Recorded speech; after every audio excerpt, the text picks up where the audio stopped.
गुरु प्यारी साध संगत जी, आप सभी को प्यार भरी राधा स्वामी जी। साध संगत जी, अनिरुद्धाचार्य एक प्रसिद्ध आध्यात्मिक सलाहकार थे। लोग उनके विचारों को सुनने के लिए दूर दूर से आते थे। उन्हें लगता था कि उनके पास हर सवाल का जवाब है और वह आत्मज्ञान के ऊंचे शिखर पर पहुंच चुके हैं। लेकिन कहीं न कहीं उनके भीतर एक अहंकार भी था। उन्हें लगता था कि शायद ही कोई उन्हें आध्यात्मिकता में मात दे सके। एक दिन अनिरुद्धाचार्य को खबर मिली कि बाबा जी इन दिनों लोगों से मिल रहे हैं। उन्हें लगा कि बाबा जी से मिलना चाहिए। आखिर उनकी बातें सुनकर वह भी कुछ नया जान पाएंगे या फिर शायद बाबा जी को अपनी समझ से प्रभावित भी कर सकेंगे। अनिरुद्धाचार्य ने डेरे पहुंचने पर बाबा जी के सत्संग में अपनी जगह बनाई। वहां लोगों की भीड़ थी, लेकिन बाबा जी के चेहरे पर शांति का एक अद्भुत भाव था। अनिरुद्धाचार्य ने सोच रखा था कि वह बाबा जी से कुछ कठिन प्रश्न पूछेंगे, जिनका जवाब शायद उनके पास न हो। सत्संग समाप्त होने पर अनिरुद्धाचार्य को बाबा जी से मिलने का मौका मिला। अनिरुद्धाचार्य ने आदरपूर्वक बाबा जी को प्रणाम किया और कहा, बाबा जी, मैं आध्यात्मिकता के बारे में बहुत जानता हूं, लेकिन आपके विचार जानने की इच्छा है। मैं कुछ प्रश्न पूछना चाहता हूं, अगर आप अनुमति दें। बाबा जी मुस्कुराए और कहा, पूछो बेटा, सवाल पूछने में कोई हर्ज नहीं है। ज्ञान का आदान प्रदान ही तो वास्तविक सत्संग है। अनिरुद्धाचार्य ने पहला सवाल किया, बाबा जी, आत्मज्ञान प्राप्त करने के बाद क्या हमें दूसरों को सिखाने का कर्तव्य नहीं है?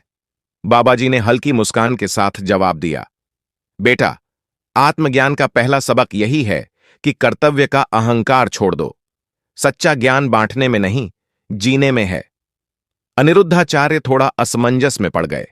फिर भी उन्होंने दूसरा सवाल किया, बाबा जी, अगर हम दूसरों से अधिक जानते हैं तो क्या हमारा यह अधिकार नहीं कि हम उन्हें सुधारें? बाबा जी ने उनकी ओर देखते हुए कहा, जिसे सुधारना होता है वह अपने आप को सुधारता है। दूसरों को सही राह दिखाने का प्रयास तभी करना चाहिए जब हमारे भीतर कोई अहंकार ना हो। पहले खुद को समझो, फिर दूसरों को। अनिरुद्धाचार्य के चेहरे पर हल्की घबराहट दिखने लगी थी। उन्होंने आखिरी सवाल किया, बाबा जी, अगर मैं स्वयं को आत्मज्ञानी समझता हूं तो क्या इसमें कुछ गलत है? फिर बाबा जी ने कहा, बेटा, जब आत्मज्ञान होता है तो मैं और मेरा का भाव मिट जाता है।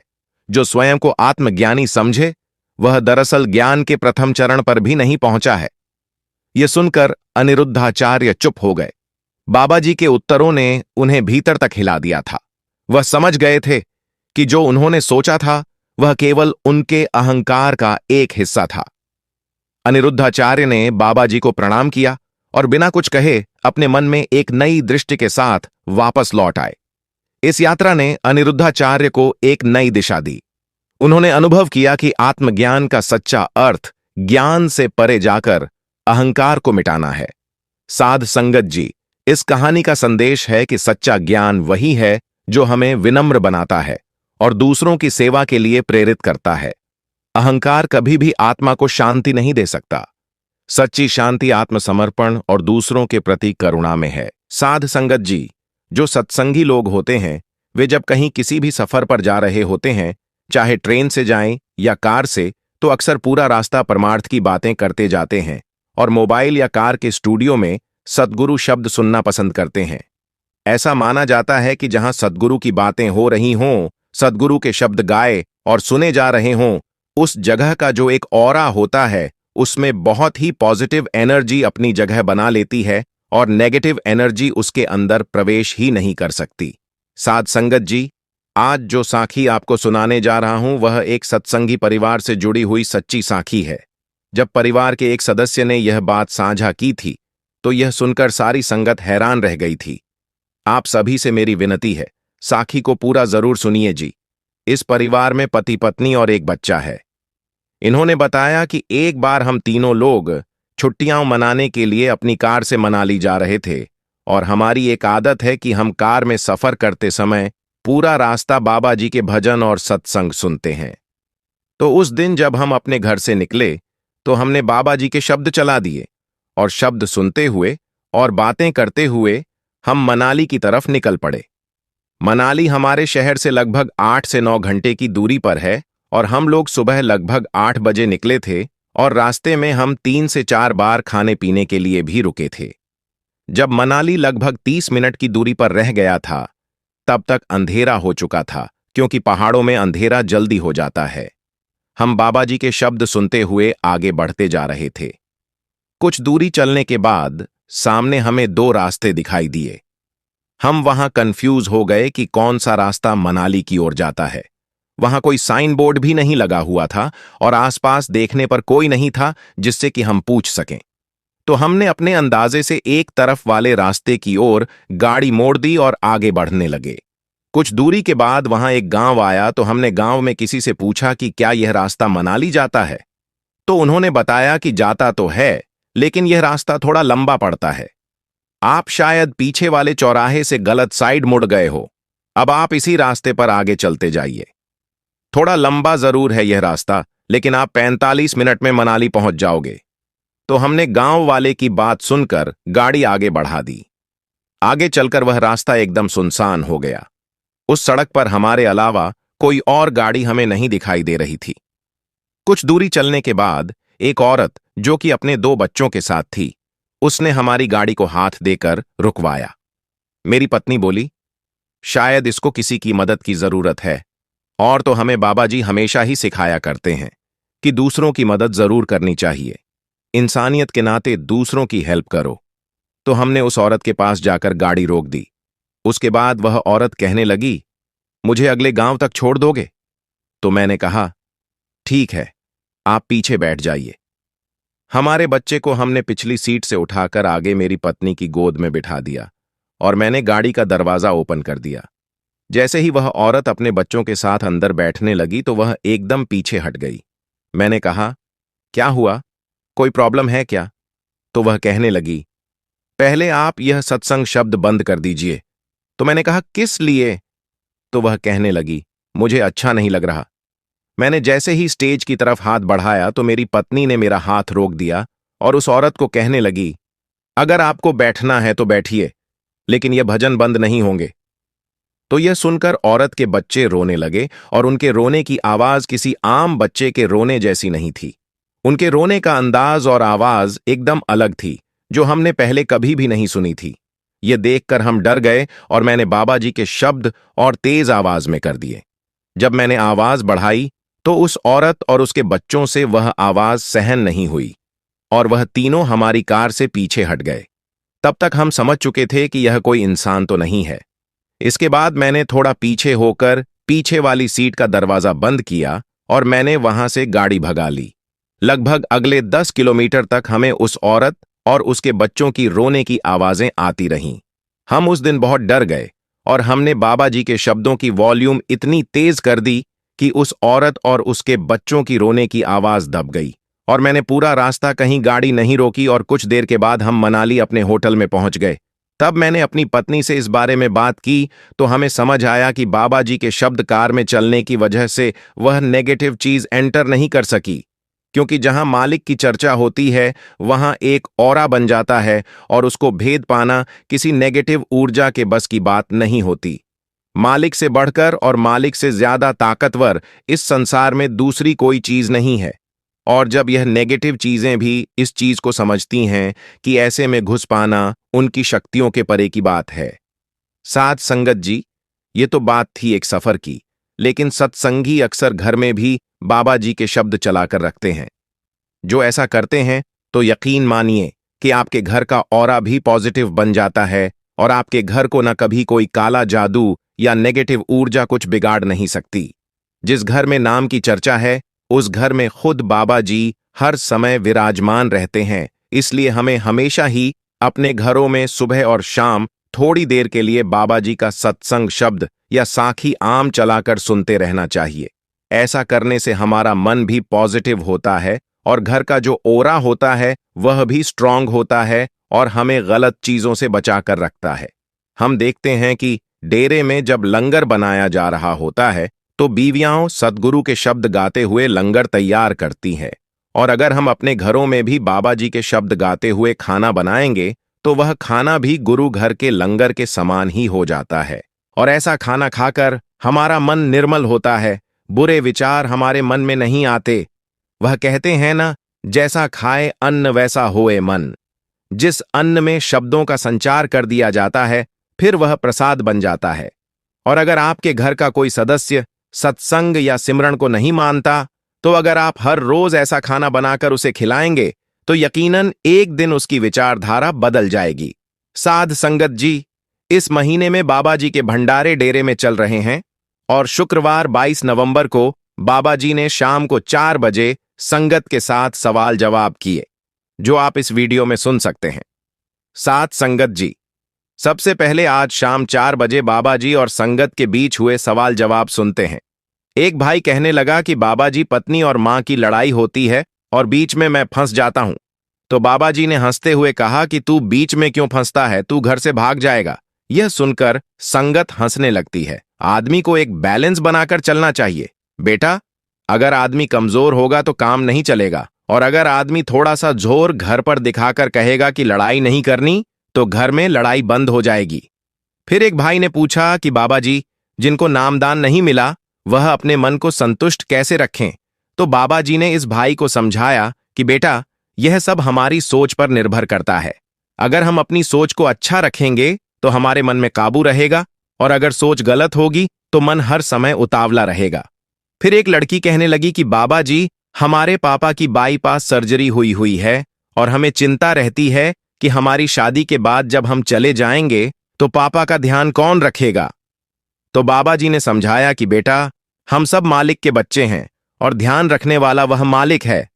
हम तो बस एक जरिया बन जाते हैं, आप सब कुछ मालिक पर छोड़ दें। फिर एक भाई ने बाबा जी से योग के ऊपर सवाल किया। इस भाई ने पूछा कि बाबा जी, मैं हर रोज योगा करता हूं, तो क्या योग से मुझे भजन सिमरन में भी फायदा होगा। तो बाबा जी ने समझाया कि बेटा, योग से शरीर स्वस्थ रहता है, और जब शरीर स्वस्थ रहेगा तो हमें भजन सिमरन करने में आसानी होगी। लेकिन सिर्फ यह मान लेना कि योगा करने से भजन सिमरन में फायदा होगा, तो भजन सिमरन का योग से कुछ लेना देना नहीं है। फिर यही भाई कहने लगा कि बाबा जी, मेरी बच्ची छोटी सी है और उसको इस उम्र में ही शुरू हो गया है, और जिस वजह से मैं चिंतित हूं। तो बाबा जी ने कहा कि बेटा, आजकल तो मेडिकल लाइन में बड़ी सुविधा उपलब्ध है, और बाबा जी ने कहा कि मुझे भी शुगर है, और शुगर वालों को खाने पीने के लिए दूसरे बहुत सारे अल्टरनेट मिल जाते हैं। बाकी आप मालिक पर भरोसा रखें। फिर एक लड़का कहने लगा कि बाबा जी, मेरी मम्मी के 4 से 5 ऑपरेशन हो चुके हैं, और मेरे रिश्तेदार कहते हैं कि तुम लोग कहीं माथा तो टेकते नहीं, इसीलिए तुम्हारे साथ ऐसा हो रहा है। तो बाबा जी ने समझाया कि बेटा, जो माथे टेकते हैं तो क्या उनके घर कभी कोई बीमार नहीं पड़ता। माथा टेकने से कर्म कट जाते, तो इससे आसान तो कोई दूसरा रास्ता था ही नहीं। कर्मों का हिसाब तो माथा टेकने के बाद भी देना ही पड़ेगा। फिर एक लड़की बाबा जी से कहने लगी कि बाबा जी, जब मैं यहां आ रही थी तो बहुत सारे सवाल मन में थे, लेकिन यहां आने के बाद अब भूल गई। तो बाबा जी ने कहा कि बेटा, ये सवाल जवाब तो इसीलिए रखे जाते हैं कि बात करने का एक मौका मिल सके। असल में तो सवाल जवाब का मतलब है जब अंदर से सवाल किया जाए और अंदर से ही जवाब आए, और जिस दिन अंदर से जुड़ जाएंगे तो कोई सवाल बाकी नहीं रह जाएगा। फिर एक लड़की कहने लगी कि बाबा जी, मेरे मम्मी पापा कहते हैं कि तू विदेश जाकर पढ़ाई कर। तो बाबा जी ने पहले इस सवाल को गलत समझ लिया कि मम्मी पापा देश नहीं जाने देना चाहते, लेकिन लड़की ने दोबारा से सवाल किया तो बाबा जी ने हंसते हुए कहा, तो बेटा फिर मुझसे क्यों पूछ रही है, यह तो अच्छी बात है। इस बात पर संगत फिर से हंसी लगती है। फिर एक लड़का बाबा जी से कहने लगा कि बाबा जी, मुझे बहुत ज्यादा गुस्सा आता है, और गुस्से में मैं खुद पर काबू नहीं रख पाता। तो बाबा जी ने इस लड़के को समझाया कि बेटा, अब अगर मैं भी आपके सवाल का जवाब गुस्से से दे दूं तो क्या आपको अच्छा लगेगा। गुस्से से हमेशा चीजें खराब होती हैं। गुस्से में इंसान कई बार ऐसे डिसीजन ले लेता है जिसका उसे बाद में पछतावा होता है। छोटी सी जिंदगी है और हमें सभी के साथ प्रेम से बात करनी चाहिए। फिर एक लड़की बाबा जी से कहने लगी कि बाबा जी, जब मैं डेरे आती हूं तो बड़ा अच्छा लगता है, और जब यहां से वापस जाती हूं तो कुछ दिन तक तो आपका चेहरा मेरे दिमाग में रहता है, लेकिन उसके बाद आपका चेहरा धुंधला हो जाता है। तो बाबा जी ने इस लड़की को समझाया कि बेटा, जब हमारा ध्यान दूसरी ओर जाता है तो ऐसा होता है। जिस दिन आप अंदर से जुड़ोगे उस दिन मन इधर उधर नहीं भटकेगा। फिर एक लड़की बाबा जी से कहने लगी कि बाबा जी, मेरे मम्मी पापा मेरी शादी के लिए लड़का ढूंढ रहे हैं, लेकिन कोई अच्छा लड़का नहीं मिल रहा। फिर इस लड़की ने पंजाबी में कहा कि मुझे ऐसा मुंडा चाहिए जो सेवा पर और सत्संग में भी जाता हो। तो बाबा जी ने हंसते हुए कहा, यह मुंडे नहीं गुंडे हैं। इस बात पर संगत बहुत जोर जोर से हंसी थी। फिर एक भाई बाबा जी से पूछने लगा कि बाबा जी, कुछ लोग कहते हैं कि सेवा करने से कर्म कट जाते हैं। तो बाबा जी ने इस भाई को समझाया कि बेटा, सेवा हमेशा निष्काम भाव से करनी चाहिए। किसी चीज की इच्छा को मन में रखकर सेवा नहीं करनी चाहिए। सेवा के बदले कर्म कटते हैं, ऐसा सोचना भी तो एक इच्छा ही होती है। आगे बाबा जी बोले, हम पता नहीं हर काम अपने फायदे को देखकर क्यों करने लगते हैं। सेवा तो भावना की बात होती है। सेवा के बदले कोई इच्छा मन में नहीं रखनी चाहिए। फिर एक लड़की बाबा जी से बहुत कुछ एक साथ ही बोल रही थी। कभी कहती कि मुझे सब कहते हैं तू घर का कोई काम नहीं करती, तो कभी कुछ और बात करने लगती, और बहुत सारी बातें एक साथ करने के बाद लड़की बाबा जी से कहने लगी, बाबा जी, अब आप बोलो। तो बाबा जी ने हंसते हुए कहा, तू चुप करेगी तो मैं बोलूंगा। आगे बाबा जी ने हंसते हुए यह भी कहा, बीवियां अगर कम बोलना शुरू कर दें तो बहुत सारी घर की प्रॉब्लम्स वैसी ही दूर हो जाएं। इस बात पर भी संगत बहुत हंसी थी। साध संगत जी, यह आज शाम 4 बजे डेरे में बाबा जी और संगत के बीच हुए सवाल जवाब थे। साध संगत जी, सब कुछ इस दुनिया में एक नाटक चल रहा है। सब सुख दुख केवल कुछ ही समय के लिए आते हैं और चले जाते हैं। इसीलिए इन सुख दुखों को भुलाकर हमेशा परमानंद में स्थित कैसे रहना है, यही हम आज एक प्रसिद्ध भिक्षु की कहानी के माध्यम से जानेंगे। तो चलिए कहानी की शुरुआत करते हैं। दोस्तों, वैसे तो भगवान ने हम में से हर किसी को वह सब कुछ दिया है जो हमें मिलना चाहिए था, लेकिन हम में से कुछ लोग उसकी कदर करते हैं और कुछ लोग उसकी कद्र कभी नहीं कर पाते। और कुछ तो ऐसे भी होते हैं कि उनके पास जो कुछ भी है वह उसका बखान करते थकते नहीं, यानी कि अपने मुंह से ही अपनी बढ़ाई करते कभी नहीं थकते। तो अगर आप भी उन्हीं में से एक हैं, या फिर आपके मित्रों में से कोई एक ऐसा व्यक्ति है, तो साध संगत जी साखी को अंत तक जरूर सुने। बहुत समय पहले की बात है। एक राजा जिसके पास इतनी धन दौलत थी कि अगर वह हर रोज दान किया करता या फिर उसे बांटा करता तो भी उसकी दौलत कभी खत्म नहीं होती। एक बार उस राजा ने अपने जन्मदिन पर एक बहुत ही बड़ा महोत्सव रखा और सभी लोगों को उसमें आमंत्रित किया। राज्य के सभी लोग वहां पर आए हुए थे। जो लोग जो कुछ भी मांग रहे थे वह उन्हें दिया जा रहा था। लोग राजा की जय जयकार कर रहे थे। राजा की प्रशंसा हो रही थी। राज्य के सभी लोग कह रहे थे कि ऐसा राजा ना तो आज तक हुआ है और ना ही कभी होगा। यह सब सुनकर राजा भी मन ही मन बहुत खुश हो रहा था। वह फूले नहीं समा रहा था। तभी राजा ने अपने राज्य में आए हुए सभी लोगों से कहना शुरू कर दिया कि मेरे पास इतनी जमीन है कि मैं भी नहीं जानता और उसे कोई भी नाप नहीं सकता। मेरे पास एक ऐसा अभेद्य किला है जिसमें कोई भी शत्रु कभी नहीं घुस सकता। मेरे पास इतनी धन और दौलत है कि अगर मैं उसे रोज लुटाना भी चाहूं तो वह कभी खत्म नहीं होगी, और मेरे बल के आगे कोई भी शत्रु अपने घुटने टेक देता है। राजा अपने बखान में लगा हुआ था। वह अपनी बढ़ाई कर ही रहा था कि तभी उस भीड़ में से एक फकीर साधु बाहर आया। उस साधु ने राजा से कहा, हे राजन, तुम्हारे पास कुछ भी नहीं है, फिर तुम भला इतनी अपनी बढ़ाई क्यों कर रहे हो? मुझे तो लग रहा था कि मैं ही गरीब हूं, लेकिन तुम तो मुझसे भी ज्यादा गरीब निकले।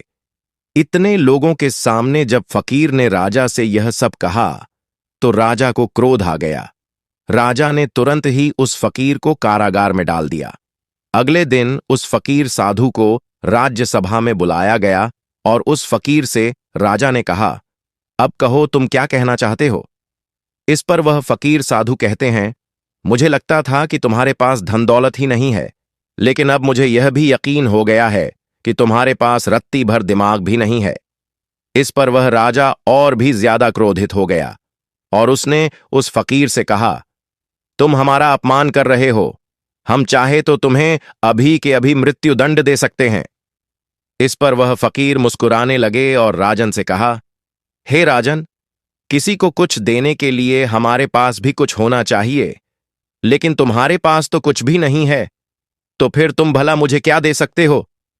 फकीर की इस बात पर राजा को और भी ज्यादा क्रोध आ गया। राजा ने कहा, अगर मेरे पास कुछ नहीं है तो फिर बताओ, तुम्हारे पास क्या है? तुम मुझे क्या दे सकते हो?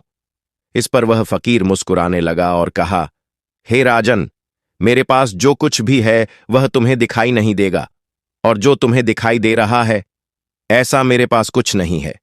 इस पर वह राजन कहता है कि हे फकीर, मैं समझ गया कि तुम्हारी दिक्कत क्या है।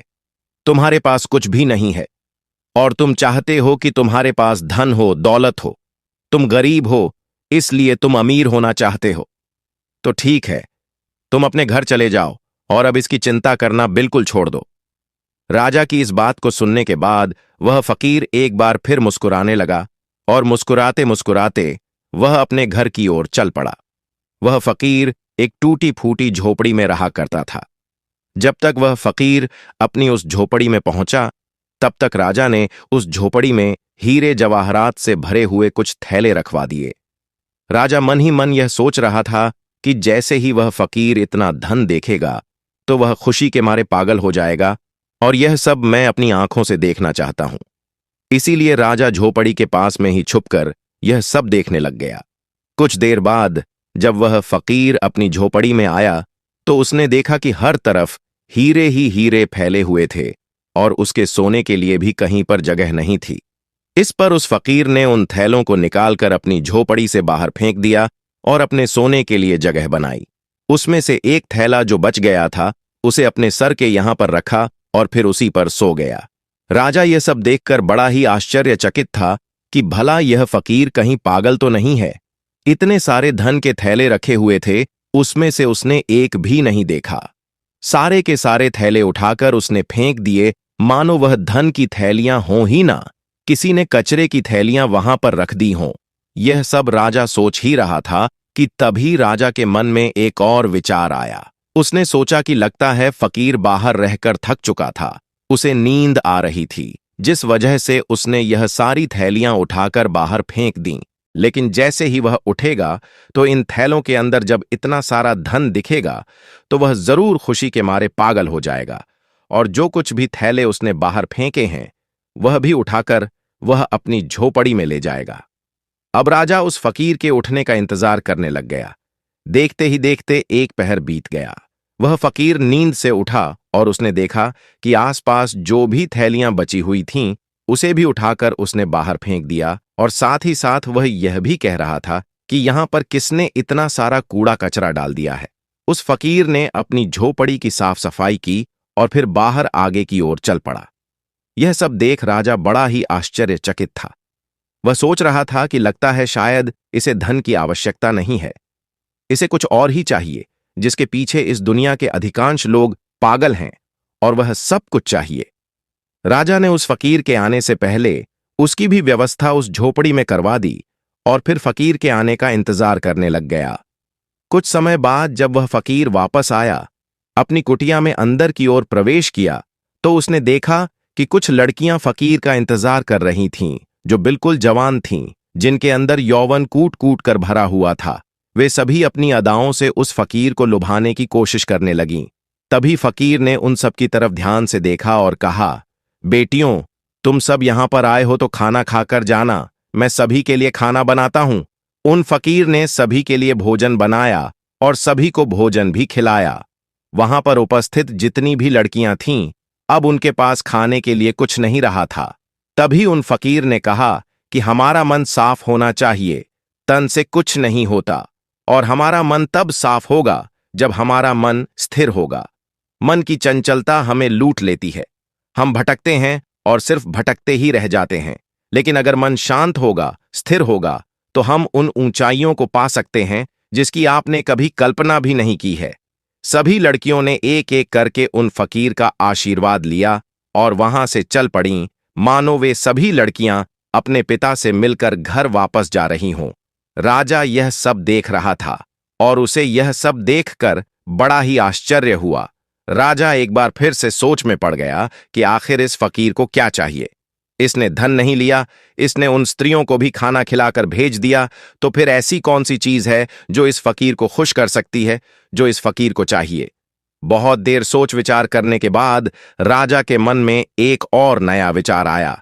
और वह सोचने लग गया कि एक ऐसी चीज है जिसके लिए लोग परेशान रहते हैं, जिसके लिए लोग षड्यंत्र भी रचते हैं और जिंदगी भर इसे पाने की कल्पना करते रहते हैं, लेकिन यह सबके भाग्य में नहीं होता। यह सब सोच विचार करने के बाद राजा फकीर की झोपड़ी में चला गया। फकीर ने जैसे ही राजा को देखा, उसने राजा से कहा, हे राजन, आइए, आपका स्वागत है। इस पर राजा ने कहा कि मैं आज आपको एक उपहार भेंट करने आया हूं, और यह उपहार ऐसी चीज है जो सबके भाग्य में नहीं होती। यह कुछ ही लोगों को मिल पाता है। इसके लिए लोग लड़ते भी हैं, मरते भी हैं और षड्यंत्र भी करते हैं, और फिर भी यह उनके नसीब में नहीं होता। राजा ने अपना मुकुट निकाला और उसे फकीर के सिर पर रख दिया और कहा कि आज से आप इस राज्य के राजा हैं। इस पर वह फकीर मुस्कुराने लगा और कहा, हे राजन, आप खुद इतने कंगाल हैं कि आपके पास ले देकर कि बस यही तो एक चीज बची हुई है। अगर आप वह भी मुझे दे देंगे तो भला आपके पास क्या बचेगा। इस पर वह राजा और भी क्रोधित हो उठा। उसके अहंकार को ठेस लग गई। राजा ने क्रोधित होकर कहा, तुम एकदम मूर्ख हो। तुम्हारे पास खुद तो कुछ है नहीं, और मैं तुम्हें देने की कोशिश कर रहा हूं तो वह भी तुम नहीं ले रहे हो और मुझे ही बता रहे हो। मैंने तुम्हें सुख देने की इतनी सारी कोशिशें की, लेकिन सारी की सारी नाकाम रही। अब मुझे समझ में आ गया है कि तुम इसी कंगाली में जीना चाहते हो। तुम्हें यही कंगाली पसंद है। राजा के मुख से यह शब्द सुनते ही वह फकीर जोर से हंस पड़ा और कहा, जिसे तुम परम सुख बता रहे हो वह परम सुख नहीं बल्कि परम दुख है। तुम बता रहे हो कि तुम्हारे पास इतनी जमीन है कि कोई नाप नहीं सकता, इतना पैसा है कि अगर तुम बांटते रहो तो भी यह कभी खत्म नहीं होने वाला, और तुम यह भी कहते हो कि तुम्हारे बल के आगे शत्रु अपनी हार मान लेते हैं, अपने घुटने टेक देते हैं। लेकिन राजन, तुम यह भूल चुके हो कि यह कभी किसी का नहीं हुआ, यह तुम्हारा भी नहीं होगा। आज तुम्हारे पास है तो यह कल किसी और का होगा और उसके बाद किसी और का। यही प्रक्रिया निरंतर चलती रहेगी। इसीलिए मैं तुम्हें कंगाल बता रहा हूं। इस पर वह राजा फकीर से कहता है, फिर तुम क्या चाहते हो? मैं तुम्हारी तरह बन जाऊं? तुम्हारी तरह यह गंदे कपड़े पहनूं? तुम्हारी तरह कटोरा लेकर दर दर भटकता रहूं, भीख मांगता रहूं? क्या तुम्हें यही चाहिए? क्या तुम इसी को अमीरी कहते हो? अब की बार फकीर ने राजा से कहा, हे राजन, धन दौलत, राजपाट और व्यापार यह हम सभी करते हैं और हम सभी को करना भी चाहिए, पर यह याद रखना चाहिए कि यह हमारे लिए है, हम इनके लिए नहीं। जिस दिन हम इनके लिए हो जाएंगे उस दिन हमारे जीवन में कोई भी मकसद नहीं बचेगा। हम केवल धन कमाना चाहेंगे, अधिक से अधिक धन, लोगों को मारकर, लोगों को गिराकर, अपनी सत्ता बढ़ाना, लोगों की जिंदगियों से खेलना, बस यही सब मकसद रह जाता है। और जब ऐसा होता है तो सब कुछ गड़बड़ हो जाता है, कुछ भी सही नहीं रहता, क्योंकि जो कुछ भी तुम बटोर रहे हो ये तुम भूल चुके हो कि एक दिन ऐसा आएगा जब यह सब कुछ तुम्हें छोड़ना होगा और यह सब कुछ यहीं रह जाएगा। और उस दिन तुम्हें यह एहसास भी होगा कि जो कुछ भी तुमने कमाया था वह तुम्हारे किसी काम का नहीं, और फिर तुम अपने आप को गरीब ही महसूस करोगे। इस दुनिया में हर एक चीज हम मनुष्यों के उपयोग के लिए बनाई गई थी, लेकिन जैसे जैसे हम उन चीजों का उपयोग करने लग जाते हैं हमारे मन में एक भ्रम सा पैदा हो जाता है कि यह सारी चीजें हमारी हैं, और हम इसके मालिक बनने की कोशिश करने लग जाते हैं, और हमें ऐसा लगने लगता है कि हमारे पास ही सब कुछ है, और हम अपने बड़े बड़े बखान भी करते हैं। और ऐसे भ्रम पालना अच्छी बात नहीं, जैसे कि तुम्हें हो गया है राजन। फकीर की इन बातों को सुनने के बाद राजा उन फकीर से कहता है कि ऐसी बातें तो कोई दरिद्र फकीर ही कह सकता है, क्योंकि उसके पास तो कुछ भी नहीं है। वह गरीब और गरीबी में ही जिएगा और गरीबी में ही अपनी अंतिम सांसें लेगा। राजा की इस बात को सुनते ही वह फकीर एक बार फिर से जोर से हंस पड़ा और कहा, हे राजन, तुम्हारे पिताजी इस समय मृत्युशैया पर लेटे हुए हैं। जाओ और उनसे पूछो कि उन्होंने अब तक क्या कमाया है। उस फकीर की बात को सुनने के बाद वह राजा तुरंत ही अपने महल लौट गया और अपने पिता के पास गया। वहां उसने देखा कि उनके पिता की तबीयत काफी ज्यादा खराब हो चुकी थी। राजा ने अपने पिता से पूछा, पिताश्री, मैं आपसे यह जानना चाहता हूं कि आपने आज तक क्या कमाया है, आपने आज तक क्या क्या इकट्ठा किया है। इतना बड़ा राज्य है, इतनी धन दौलत है, इतना यश है, और मेरे जैसा एक पुत्र भी है। क्या आपने यह सब कमाया है? अपने बेटे की बात को सुनने के बाद राजा के पिता ने कहा, बेटा, जब तक मेरे हाथ पैर सही सलामत थे, काम कर रहे थे, तब तक मुझे भी ऐसा ही लगता था। लेकिन आज जब मैं इस हालत में हूं और मुझे यह भी पता है कि बहुत ही जल्द मैं मृत्यु को प्राप्त हो जाऊंगा, तब मुझे ऐसा लग रहा है कि जैसे आज तक मैंने कुछ भी नहीं किया। मैं अपने आप को बिल्कुल खाली महसूस कर रहा हूं। जो कुछ भी मेरे पास है उसमें लालच है, षड्यंत्र है, क्रूरता है, बेईमानी है, धोखेबाजी है। वास्तविकता में यही सब लिप्त मैंने कमाया है। यही है जो कुछ मैंने अपने पूरे जीवन में कमाया है और इसी को इकट्ठा किया है। इसके अलावा और मेरे पास कुछ भी नहीं है और ना ही इसके अलावा मेरे साथ कुछ और जाने वाला है। आज मुझे खुद पर हंसी आ रही है। इस महल में मेरे साथ कितने ही ऐसे लोग थे जिन्हें मैं अपना कहता था, जिनसे मेरा लगाव था, लेकिन आज वह मेरे साथ नहीं है। यहां तक कि तुम भी मेरे साथ नहीं हो। इतना बड़ा मूर्ख और कौन हो सकता है? पिता के मुख से यह सारी बातें सुनकर राजा के मन को बड़ी ही ठेस लगी। उसे बड़ी तकलीफ हुई। वह तुरंत ही उन फकीर के पास वापस लौटा और उन फकीर से कहने लगा, जो तुम कहते थे वह बिल्कुल सही है। तुम कह रहे थे कि मैं कंगाल हूं, मैं गरीब हूं और मेरे पास देने के लिए कुछ भी नहीं है। तुम बिल्कुल सही कह रहे हो, लेकिन मैं अमीर बनना चाहता हूं और मैं अपनी अमीरी लोगों में बांटना चाहता हूं। तो यह मैं कैसे कर सकता हूं, ताकि मैं अपने अंतिम समय पर यह ना कह पाऊं कि मेरे पास कुछ भी नहीं है? राजा की इन बातों को सुनने के बाद फकीर ने राजा से कहा, तुम्हारे पास जो कुछ भी है, धन दौलत वैभव, इन सभी को सही ढंग से उपयोग करो और तुम अमीर हो जाओगे। अगर तुम सही उद्देश्य के साथ अपने कार्य को करते रहोगे तो उसका फल भी तुम्हें अच्छा ही मिलेगा। इस पर वह राजा फकीर से कहता है, आखिर इसमें सही क्या है, यह आप ही मुझे बताइए। राजा की इस सवाल का जवाब देते हुए फकीर कहते हैं, धन कमाओ और धन के मालिक बनो, लेकिन याद रखना कि कभी भी धन को अपना मालिक मत बनने देना। तुम राजा हो तो राजा के अपने कार्य को भी पूरा करो, प्रजा का ख्याल रखो, लेकिन प्रजा को लूट कर अपना धन, अपना वैभव मत बढ़ाओ। अपनी प्रशंसा खुद मत करो। ऐसे कार्य करो जिससे लोग तुम्हारी प्रशंसा करें, और जिस दिन लोग तुम्हारी प्रशंसा करना शुरू कर दें, उस दिन समझ जाना कि तुमने अपने जीवन में कुछ अच्छा कमाया है जो तुम्हारे साथ जा सकता है। इस संसार में सभी भौतिक चीजों से अपने आप को जोड़ना छोड़ दो, क्योंकि यह सारी चीजें नश्वर हैं और यहीं पर रह जाएंगी, जैसे कि तुम भी नश्वर ही हो। तुम आए तो अकेले ही थे, लेकिन तुम अपने साथ अपने कर्म लेकर जाओगे। ये अच्छे हो सकते हैं या फिर बुरे, इससे तुम्हारा पीछा नहीं छूटने वाला। राजा को सारी बात समझ में आ चुकी थी। राजा ने फकीर को धन्यवाद कहा, उन्हें प्रणाम किया और वापस अपने महल की ओर चल पड़ा। जैसा उसे फकीर ने कहा था, राजा बिल्कुल वैसा ही करने लगा। ना तो उसने उसके बाद से कभी धन बांटा था, ना ही बेवजह किसी को दंड दिया, और ना ही बेवजह उसने अपने पड़ोसी देशों पर चढ़ाई करके उन्हें जीतने की कोशिश की। लेकिन उसने इस सीख के बाद अपने राज्य के लोगों को इतना मजबूत बना दिया कि उन्हें किसी से भी धन मांगने की कभी कोई जरूरत ना पड़े। कोई इतना गरीब ना हो कि उसके लिए 2 वक्त की रोटी ना मिल पाए। पहनने के लिए अच्छे अच्छे कपड़े हों, अच्छा घर हो, छत हो। इन सभी चीजों पर राजा ने बखूबी काम किया। 2 राज्य के युद्ध के बीच में सिपाहियों की बेवजह जान जाया करती थी, इसलिए राजा ने युद्ध करना भी बंद कर दिया। केवल अपने लोगों की रक्षा करने के लिए वह युद्ध में उतरा करता था। एक भयंकर युद्ध के दौरान वह राजा अपने एक सिपाही की जान बचाते हुए घायल हो गया था। राजा वह युद्ध तो जीत गया, लेकिन उसकी जान पर बन आई। राजा अपनी आखिरी सांसें ले रहा था।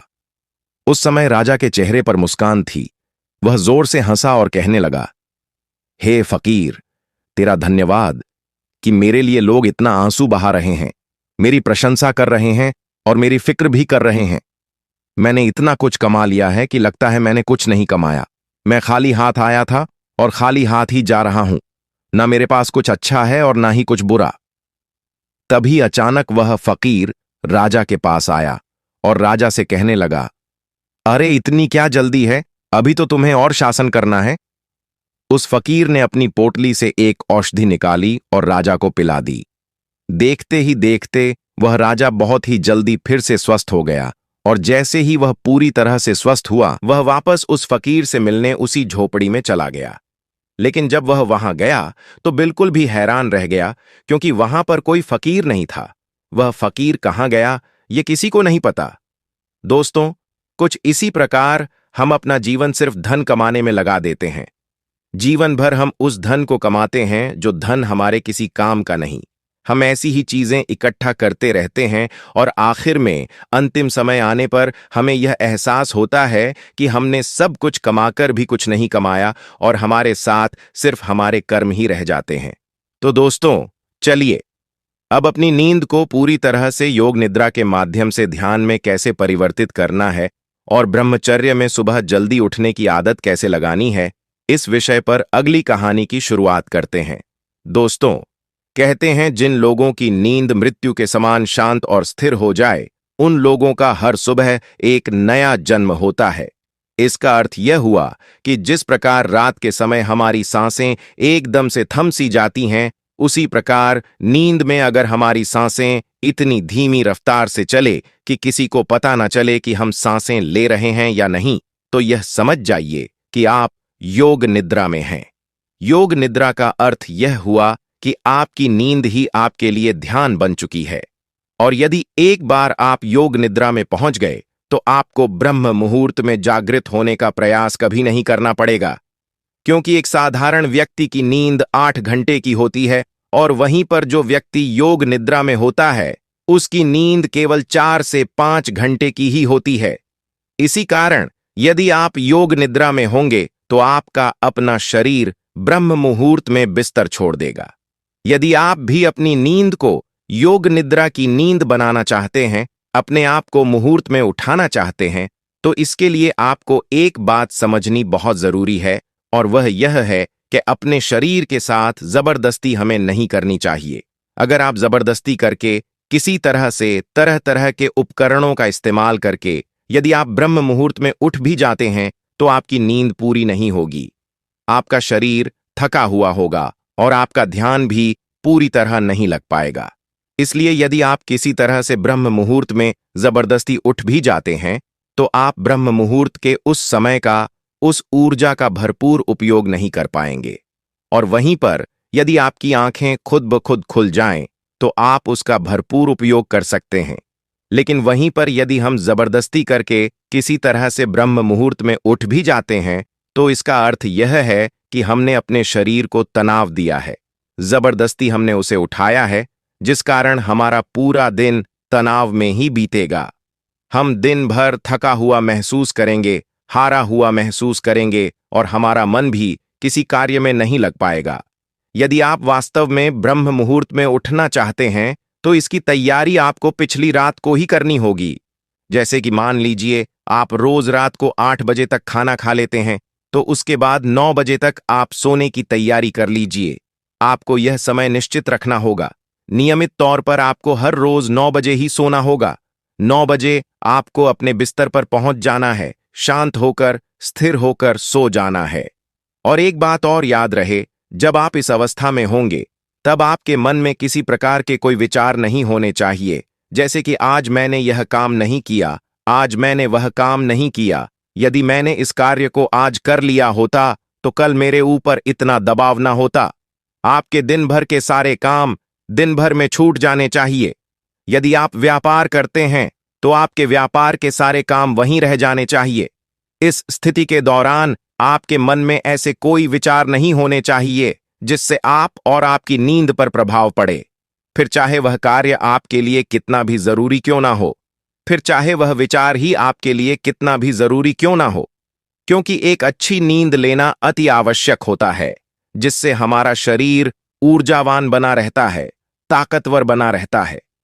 गहरी नींद के मुकाबले और कोई काम जरूरी नहीं होता, क्योंकि अत्यधिक धनी से धनी लोग भी धन तो बड़ी सरलता से कमा लेते हैं, लेकिन वह उसे अपने लिए रातों की नींद नहीं खरीद सकते। और यदि मान लीजिए आपने 9 बजे का समय तय कर लिया है कि आपको ठीक इसी समय पर सोना है, तो इसके लिए आपको करीबन 2 घंटे पहले से ही इसकी तैयारी शुरू कर देनी चाहिए। यदि आप ऐसा सोचते हैं कि मैंने 9 बजे ही भोजन कर लिया और 9 बजे ही मैं बिस्तर पर चला जाता हूं और उसके बाद मुझे गहरी नींद आ जाएगी, तो यह आपका वहम है। क्योंकि यदि आप सचमुच योग निद्रा का आनंद लेना चाहते हैं, इसे अपने जीवन में उतारना चाहते हैं, तो आपको करीबन 2 घंटे पहले से इसकी तैयारी शुरू कर देनी चाहिए। इसके लिए आप जितना जल्दी भोजन कर लेंगे उतना अच्छा है। मान लीजिए कि आप 9 बजे सोना चाहते हैं, तो आप करीबन 7 बजे भोजन कर लें, जिससे आपको आपके खाने को पचाने के लिए थोड़ा समय मिल पाएगा। लेकिन क्या आपने कभी यह देखा है कि जैसे ही हम खाना खाते हैं, उसके कुछ देर बाद ही हमें नींद आने लगती है? ऐसा इसलिए होता है क्योंकि हमारा शरीर उस खाने को पचाने के लिए अपनी पूरी ऊर्जा लगाने के लिए तैयार हो जाता है और ऐसे समय पर हम थकावट महसूस करते हैं और हमें नींद आने लगती है। ऐसे समय पर हमारे शरीर को अत्यधिक आराम की आवश्यकता भी होती है और जब हम सो जाते हैं तो नींद में हमारा शरीर यूं ही काम करता रहता है। वह उस खाने को पचाने में जुटा रहता है जो हम सोने से पहले खाकर सोए होते हैं। इसीलिए आप रात्रि का भोजन जितनी जल्दी कर लेंगे, उतनी ही जल्दी आपका भोजन पच जाएगा और आप एक गहरी नींद ले सकेंगे। आयुर्वेद के हिसाब से हमें रात्रि का भोजन सूरज के ढल जाने के पहले करना चाहिए और आयुर्वेद में यह भी कहा गया है कि रात्रि का भोजन जितना हल्का होगा, उतना ही हमारा शरीर ऊर्जावान होगा, उतनी ही जल्दी हमारा शरीर उसे पचाने में सक्षम होगा। इसलिए हमेशा कोशिश करें कि रात्रि में हल्का भोजन करें। लेकिन आजकल हम में से अधिकांश लोग तरह तरह के तरल पदार्थों का इस्तेमाल करते हैं, तरह तरह के तेलों का इस्तेमाल करते हैं, ताकि वह अपने खाने को और भी ज्यादा स्वादिष्ट बना सके। लेकिन इससे हमारे खाने को पकाने में और भी ज्यादा समय लगता है, और जिस भोजन को पकाने में जितना ज्यादा समय लगता है, वह भोजन उतना ही ज्यादा पचने में भी समय लेता है। और इसी के विपरीत, जिस भोजन को पकाने में कम समय लगता है, वह भोजन उतना ही हल्का होता है और हमारे शरीर के लिए उतना ही ऊर्जावान भी होता है। हमारा शरीर इस भोजन को बड़ी आसानी से पचा लेता है और हमारे शरीर को भरपूर ऊर्जा जल्द से जल्द प्रदान कर पाता है। अगर हम कुछ उदाहरण लें, तो आपने देखा होगा, आटे की रोटी बनाने में हमें थोड़ा समय लगता है और जब हम इसका सेवन करते हैं तो इसे पचाने में हमारे शरीर को भरपूर ऊर्जा का इस्तेमाल करना पड़ता है। वहीं पर यदि चावल की बात की जाए तो इसे पकाने में कम समय लगता है और यह बहुत हल्का भी होता है, और इसे पचाने में हमारे शरीर को मेहनत भी बहुत कम करनी पड़ती है, जिससे हमारे शरीर की ऊर्जा बहुत कम खपत होती है।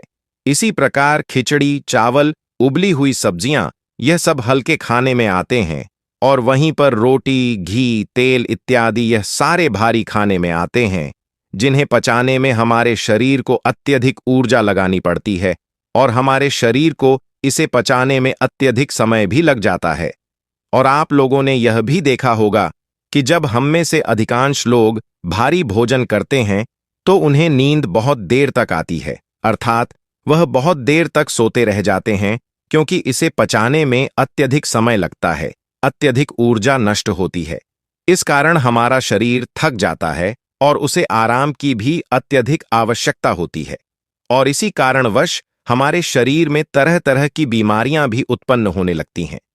लेकिन आजकल हम लोगों को यही नहीं पता होता कि हमें किस तरह का भोजन करना चाहिए। आप में से अधिकांश लोग रोज सुबह सुबह या शाम के वक्त व्यायाम करने जाते होंगे, अच्छा शरीर बनाने के लिए, अच्छा और सुडौल दिखने के लिए, जिससे आपका शरीर बलवान हो, ऊर्जावान दिखे। लेकिन इसके लिए आप भारी भोजन भी करते हैं। इससे आपका शरीर ऊर्जावान और सुडौल तो दिखता है, लेकिन शरीर की वह प्राकृतिक ऊर्जा, वह प्राकृतिक स्फूर्ति और प्राकृतिक ताजगी हमेशा के लिए नष्ट हो जाती है। इसलिए कहा जाता है कि शरीर का बलवान होने से ज्यादा मजेदार है मन का आनंदित होना। यह बात बिल्कुल सच है कि हर एक मनुष्य को व्यायाम करना चाहिए, जिससे उसका शरीर स्वस्थ और सुडौल बना रहता है, रोग मुक्त रहता है। लेकिन हमें उतना ही व्यायाम करना चाहिए जिससे कि हमारा शरीर थके ना और हमारे शरीर को कम से कम आहार की जरूरत पड़े, जिससे हमारा शरीर प्राकृतिक तौर पर ऊर्जावान बना रहे। आपने खुद इस चीज का अनुभव किया होगा जब आप में से अधिकांश लोग व्यायाम करते होंगे और जब आप किसी दिन जरूरत से ज्यादा या फिर यूं कहें कि कुछ कठिन व्यायाम कर लेते हैं तो आपका शरीर अत्यधिक थक जाता है और आपकी नींद की अवधि भी बढ़ जाती है। इसी कारणवश हमारे शरीर को ज्यादा आराम की जरूरत पड़ जाती है और हम इस पर ध्यान नहीं दे पाते।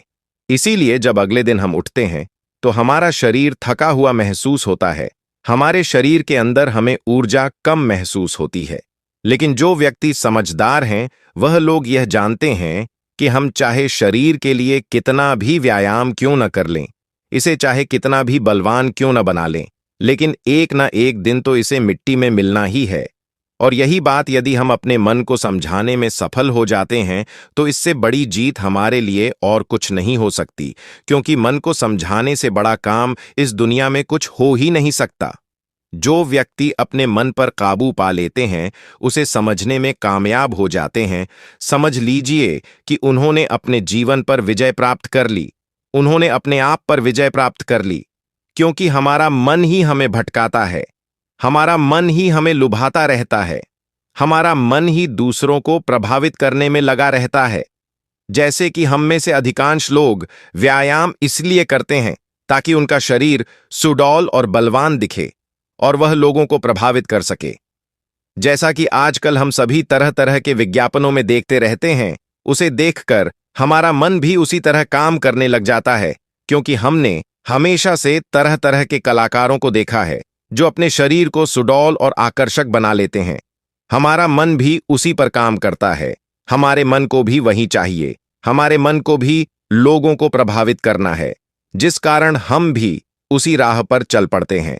लेकिन हम कभी यह नहीं सोचते कि अगर हमारा समाज साधु संतों, आर्ष मुनियों की तरह मन को आकर्षण बनाने में ध्यान देता तो शायद हम व्यायाम से कहीं ज्यादा ध्यान को देते, उसे महत्वपूर्ण समझते।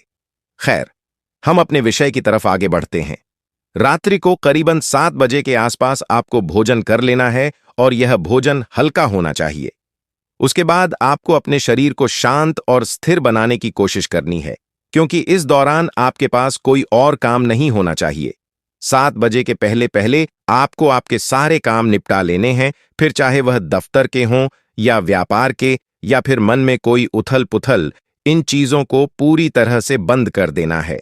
और 7 से 9 बजे के बीच का यह जो वक्त है, इसका हमें भरपूर उपयोग करना है अपने मन को शांत करने के लिए, स्थिर करने के लिए, विचार मुक्त बनाने के लिए।